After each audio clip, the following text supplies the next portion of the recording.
到来，我用了最高的规格。谢谢将军。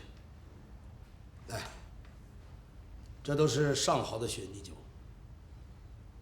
你常年泡在美国，想必这种酒一定很对你的胃口。对不起，将军，我不喝酒。哦？为什么？将军，我是飞行出身，总盼望着有一天能够重返天空。哟西，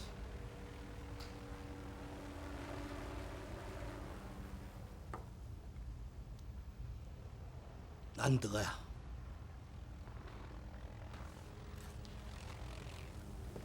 森川君，嗨，我发往司令部的作战预想，你看过了吗？看过了。你认为怎么样？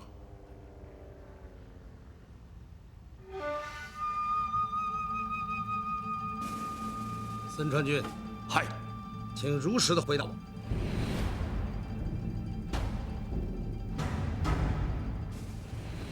对于我们日本人来说，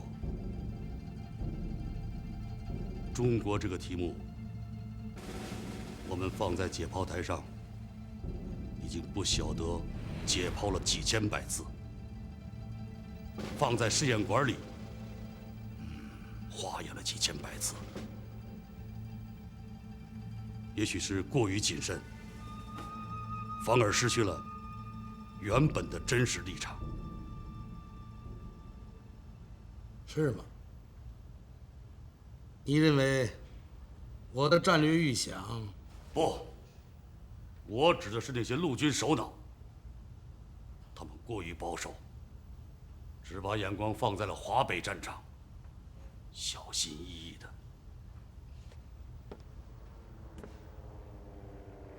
我欣赏您的勇气和智慧，将军。要想屈服中国，首先就要找到这个巨人的软肋，然后再插上一把最为锋利的尖刀。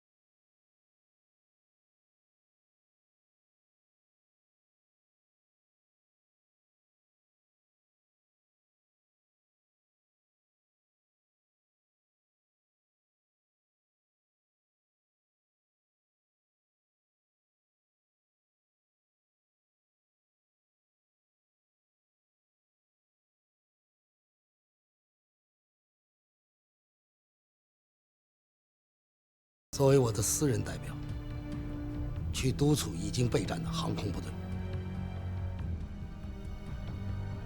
将军，您是让我参与历史，不仅仅只是参与，而是改写历史。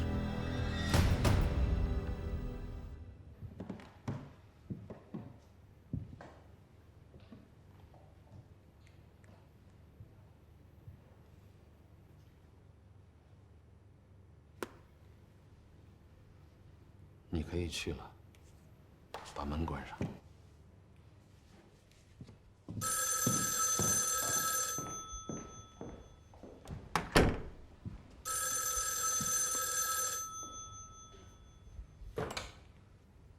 毛兄啊，马上到我这里来一趟。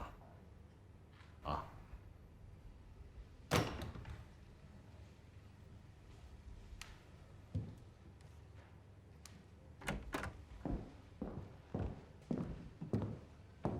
司令，您找我。毛兄，情报部破译了日本驻沪总领事馆发往日本东京外务省的电文，其中提到了长谷川清发给海军司令部的报告，你看一下。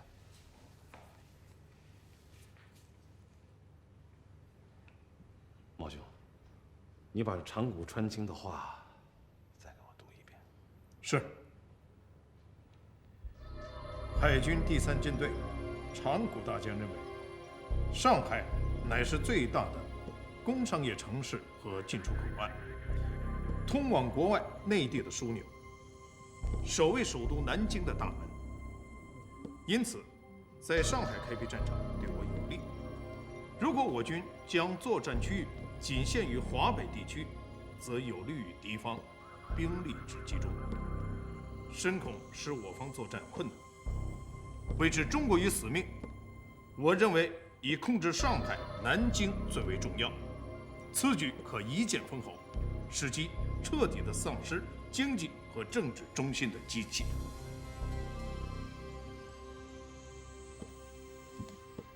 毛兄，你觉得我们这座大楼能承受几颗500磅重的日本航弹？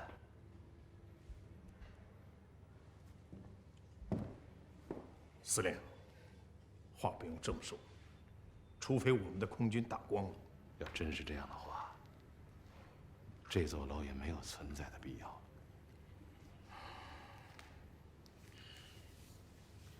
我要带着这份电文上庐山见委座。这一下好了，我没有话题了。什么时候动身？下午动身。你老兄也不能闲着，去南昌替我盯着点，尤其要加强驱逐机的防御训练。沪松方向一旦有动静，我们空军最关键的任务就是一定要掌握京沪杭上空的制空权。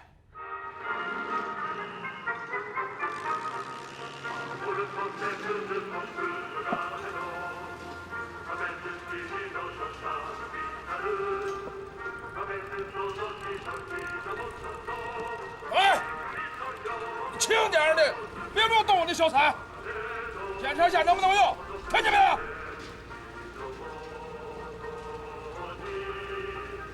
如果我没有弄错的话，大卫是要转场台北。你是谁呀？我是谁并不重要，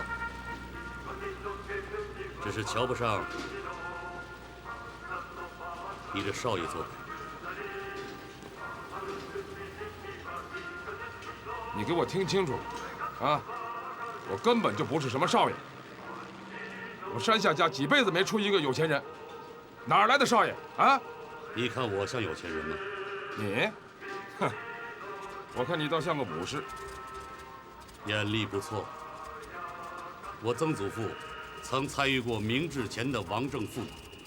你要这么说的话，哼，看您这身段儿，还挺像贵族。如果你到我东京家中做客，我可以引荐你认识一下真正的皇族成员。说了半天，你到底是谁呀？连我自己都说不清楚。不过在这个机场的围墙内，我可以全权代表长谷司令官。长官，山下齐良大尉请求您的原谅。你还是本色一点好。刚才我在你的飞机座舱内看到了很多额外的备飞小载，打算做什么？长官，马上要打仗了，我想尽点孝心。孝心？转场的时候将路过我的家乡，我为母亲还有邻居们准备了一些甜点，还有糖果。你让我感动，请你代我向你母亲问好。谢谢长官。对。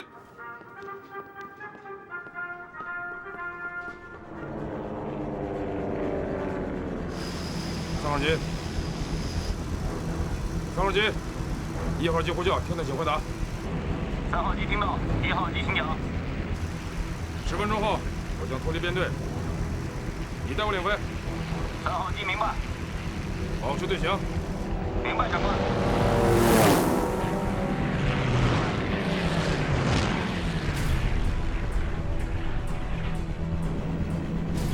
就要路过我家乡了，我3分钟后叫你高度脱离编队。好，你去吧，长官。还有我们大家向他老人家问好。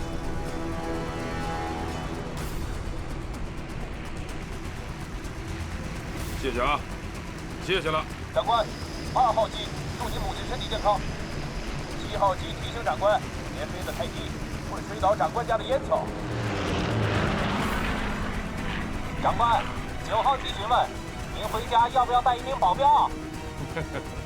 别瞎扯了啊！保持航向，我离开一会儿啊。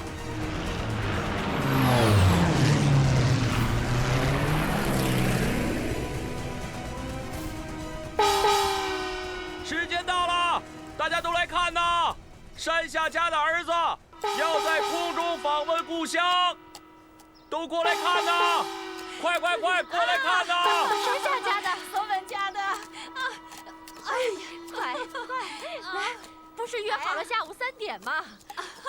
是3点，是3点，是慢点啊！是几点？啊，川崎家的，邮电局长亲自把电报送到我家里来的。看，是3点，是3点，是3点啊！3点还是开飞机好啊！我那个儿子是个步兵，没这个福气。听说你儿子升了中队长了，是吗？中队长，听说是的。啊，都3年没见了，没想到这次要回来。他能想出这么一个法子来。3点了，从哪个方向看啊？山下七郎的部队在那个大阪湾，在那个大阪湾应该往东北那个方向，对不对？东北方向啊，这个方向，这个方向，这个方向。快点！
夫人，我自己来。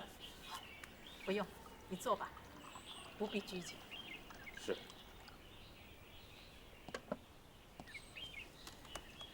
来，品一品。这茶淡雅，品起来得心静，心静下来，才能体会到奢侈间那股俊逸的醇味。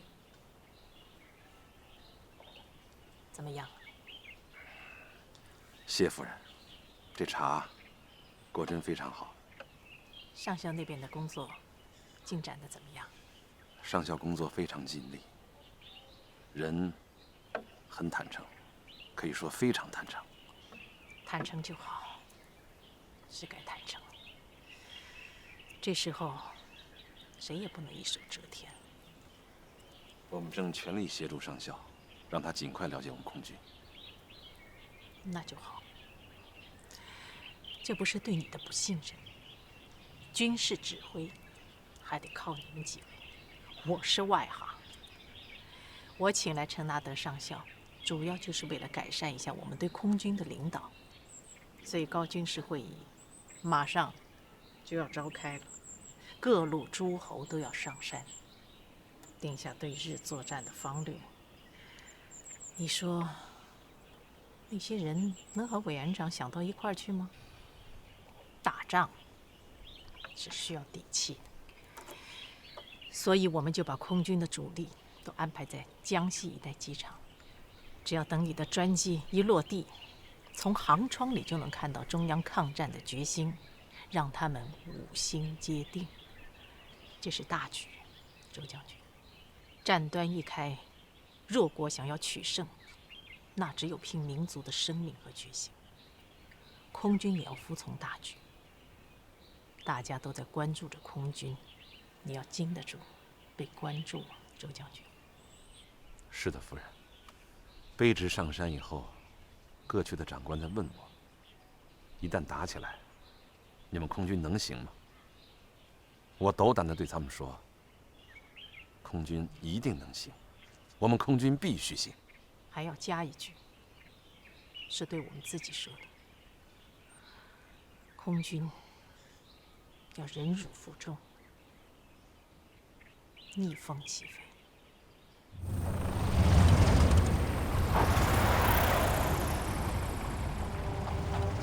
听我说，毛将军，南昌的情况让我感到很意外。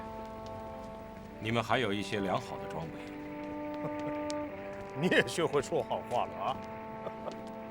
你们居然有 P-26型战斗机，知道吗？在美国 P-26只能在展览馆里才能看到，它太珍贵了，因为它是美国第一种单翼全金属战斗机。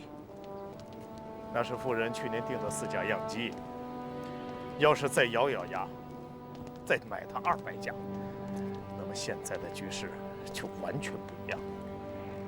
不，将军。P-26型战斗机太珍贵了，不适合作战。它所配备的2.50口径机枪是上次大战时期的老掉牙货，这好比是把一个小孩送上老爷车。其实不购买是对的。要是夫人听到你这句话，肯定会非常开心的。啊，是吗？为什么？因为她未能买到它们，一直内疚着。哦，到了，你去清点一下吧。你要我清点什么，将军阁下？不是你要清点的吗？你不是要清点那30架萨维亚轰炸机吗？开什么玩笑！这么一间小小的仓库，怎么可能装得下30架萨维亚轰炸机？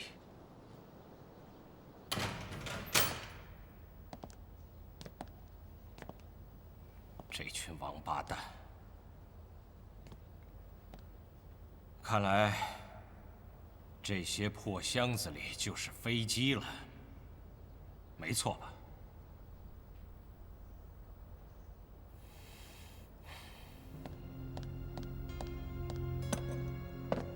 嘿，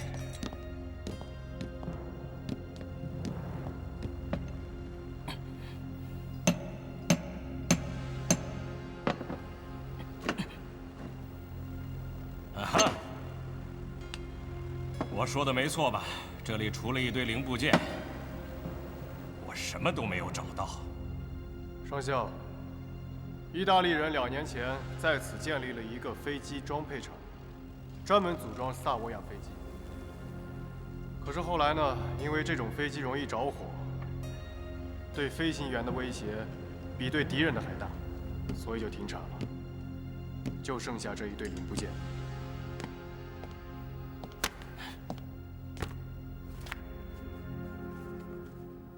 那好，有件事我想请教一下。既然装的都是零部件，那为什么会记录成完整战机？请问，已经配置完整的战机他们在哪儿？啊？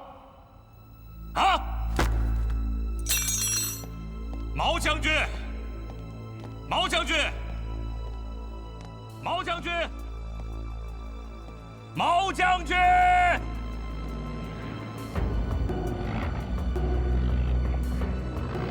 我的老天，到底是怎么回事？到底是谁在这么飞？谁？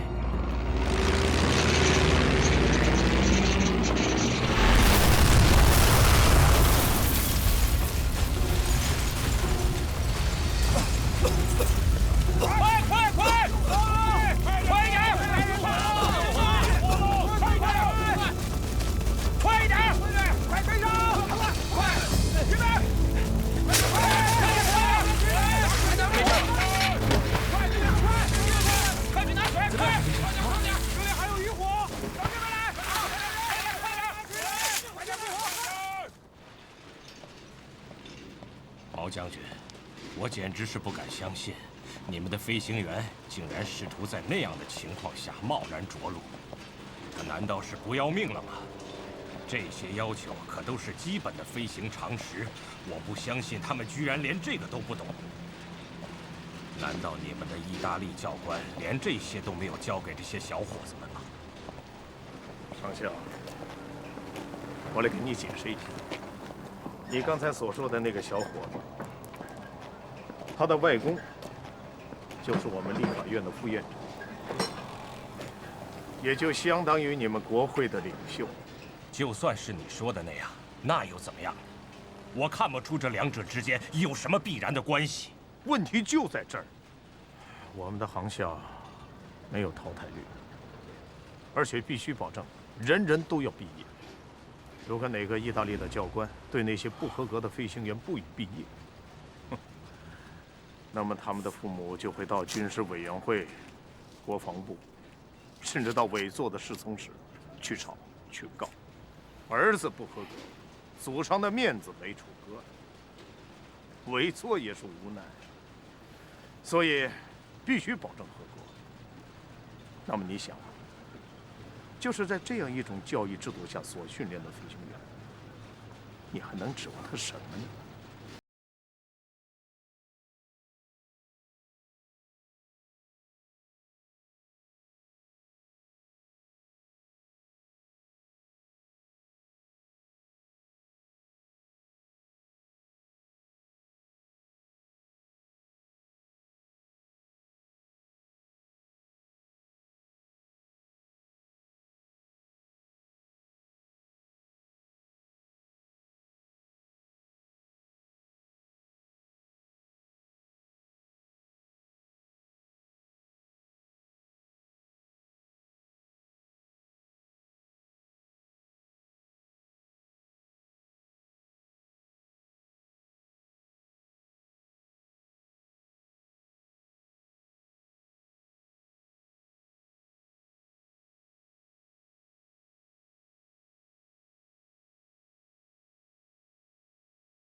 也都等着要和你见面呢。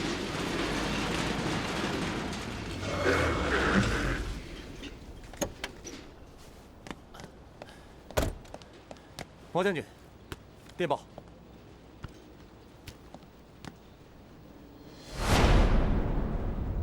出了什么事儿？上校，战争拉开了帷幕，日本人终于动手了。就在昨天晚上，北平卢沟桥。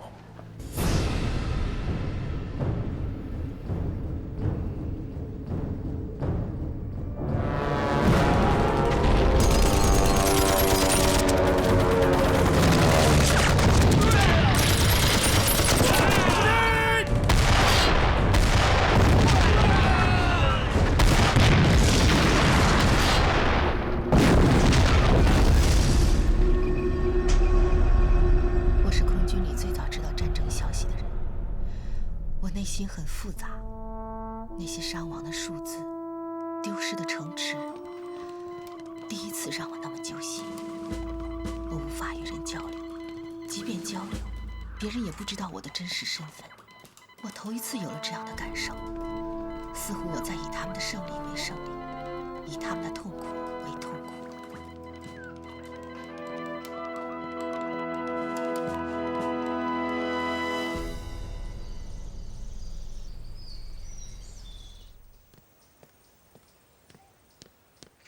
上校，胡少校，乌啦啦，胡少校，我说你们空军是从哪儿找来了这么一个大美人啊 ？She is love letter without paper。他懂英文。哦，不，美丽的小姐，实在是非常抱歉，在漂亮女士面前，我基本上是个斯文的人。只是，你们的空军确实让我无法继续保持绅士风度。上校，会打仗的人都不斯文。哦，你不仅仅美丽，而且还很聪明。胡少校，约个时间吧，我想请这位美丽的小姐喝茶。上校，恐怕没时间了。夫人让你立刻去见她。蒋夫人，我必须告诉你，以我的了解，你的空军对战争几乎没有准备，空军以往的管理充满了腐败，可以说什么稀奇古怪的事情都有。我跟毛将军说过，如果空军不痛定思痛，迎头赶上，那么你们必然会在日本空军的第一轮空袭下丧失殆尽。根据我的了解，日本空军是杜黑理论的狂热崇拜者，他们强大的轰炸机群会首先摧毁你们的机场，然后他们会一个接着一个再干掉你们那些不怎么争气的飞机。你目前的空军指挥机构可以说是完全低效，甚至无能。大部分的岗位上都是一些不称职的指挥官，必须坚决予以撤换。还有，必须要处置那些贪污、倒卖汽油、盗窃航空设备的败类。我还要特别指出的是，那些别有用心的意大利顾问团，你们怎么可以这么忍气吞声？他们的种种表现足以证明，他们就是日本人的帮凶。您说完了吗，上校？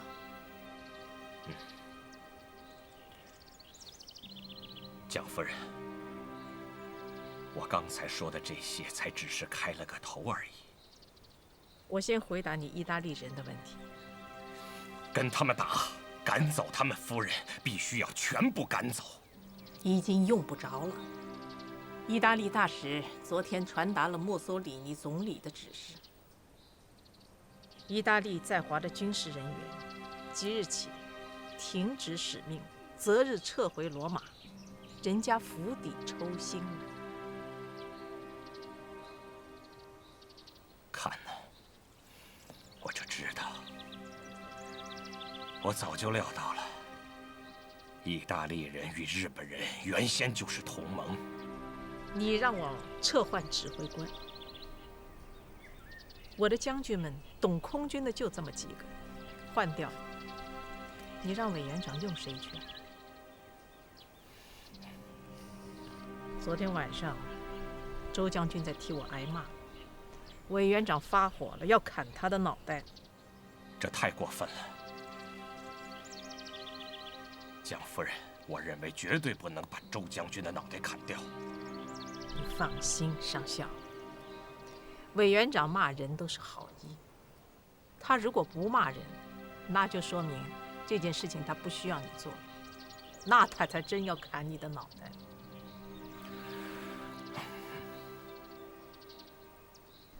上校，根据你对空军的考察，空军随时可以升空作战的飞机，究竟有多少架？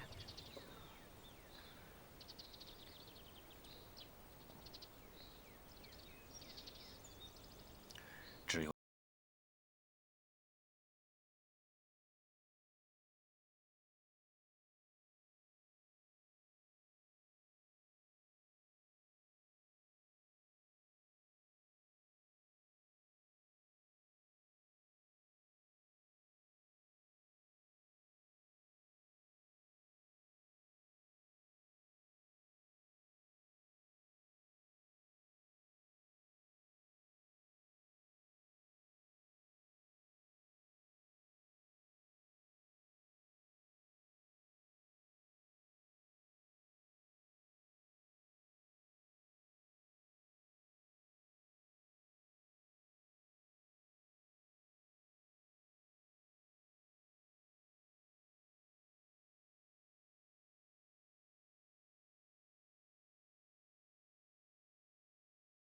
我们都已经忍受，我们必须战斗。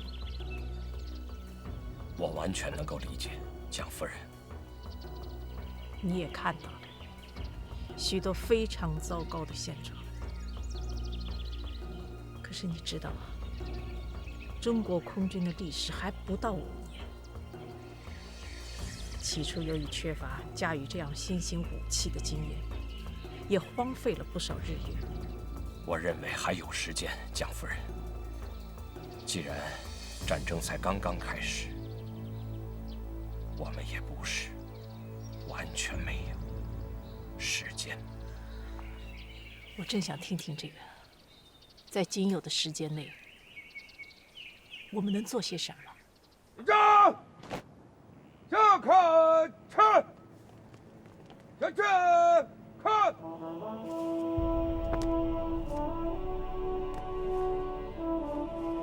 报告司令官，空军战线总队全体进化兵，请指示。稍息。上。3。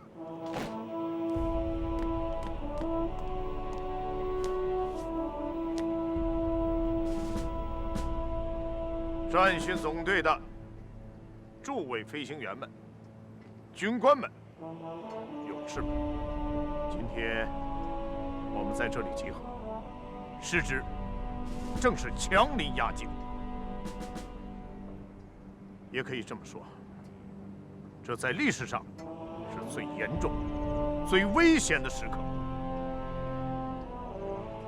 我们的敌人穷凶极恶，所以我们不得不在这战争的阴影下集合。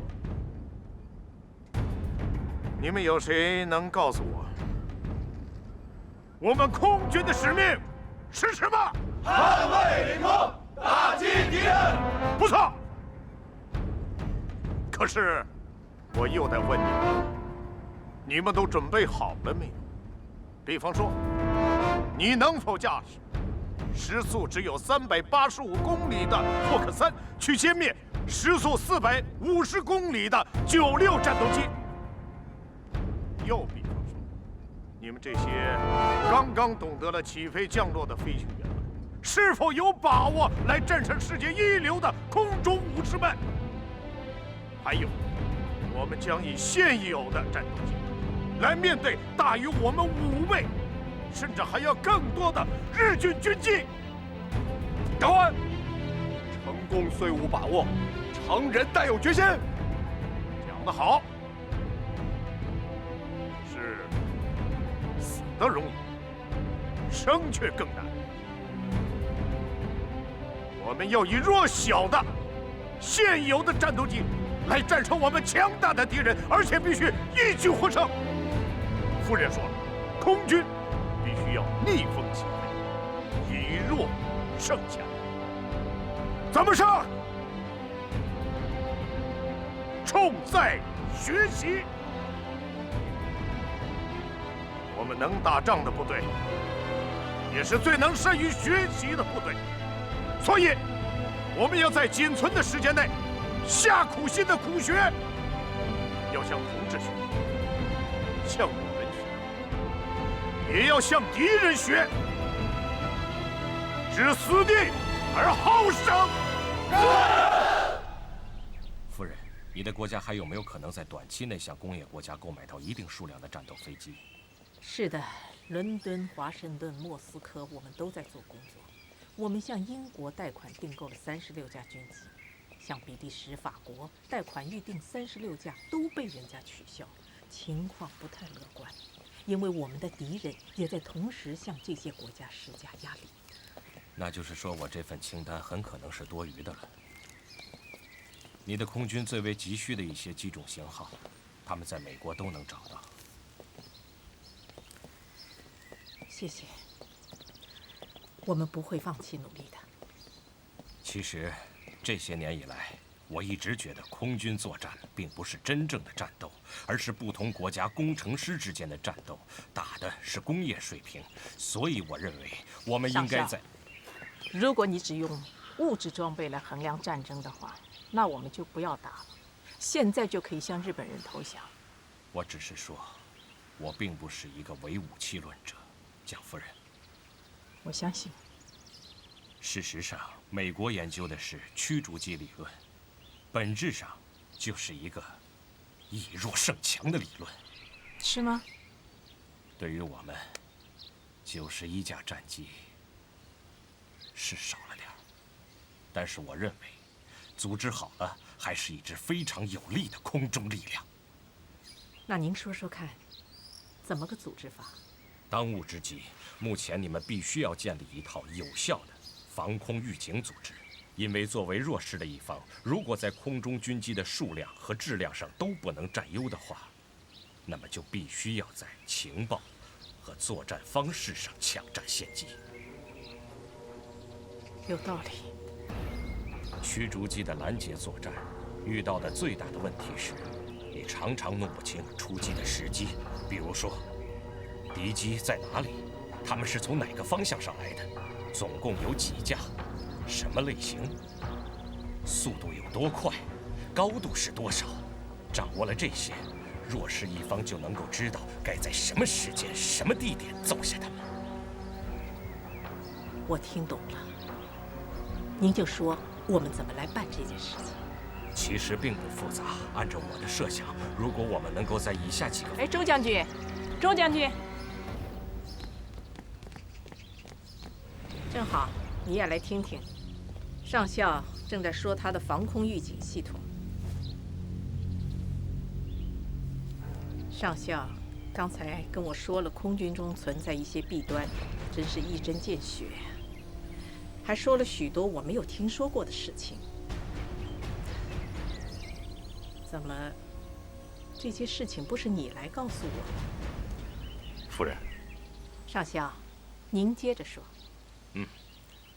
在来犯的日本飞机可能出现的高山、海岸、平原上建立对空观察点，每一点上3个人，1部电台或是电话，1副望远镜，随时随地监视天空。所有的观察点连成一气，就可以形成完整的防空预警系统。你刚才说的事儿，我看可以办到。我们作战的飞机是少了一点，可是我们这样的人手却很多。我们的优势就是国土广阔，人民众多。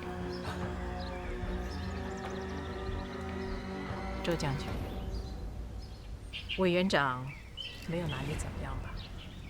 他骂空军，是想借空军的屁股，打出领袖作战时的权威。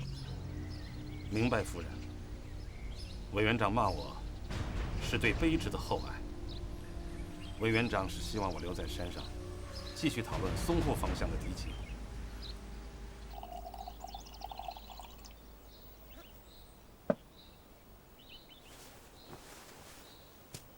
上校，我敬你一杯。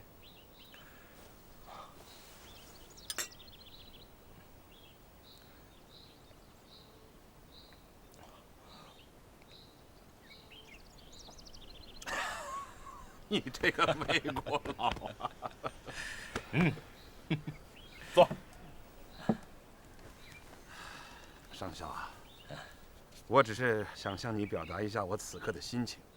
我现在内心十分轻松，我是从未有过的轻松啊！从现在开始，我们可以研究过去不敢研究、也不能研究的一些事情。但是这还不够。你必须提醒夫人，光给那些不发烧的人吃药，那是没用的。要真正治理空军，汗要出在病人身上。只有汗出在病人身上，我们中国空军才有希望。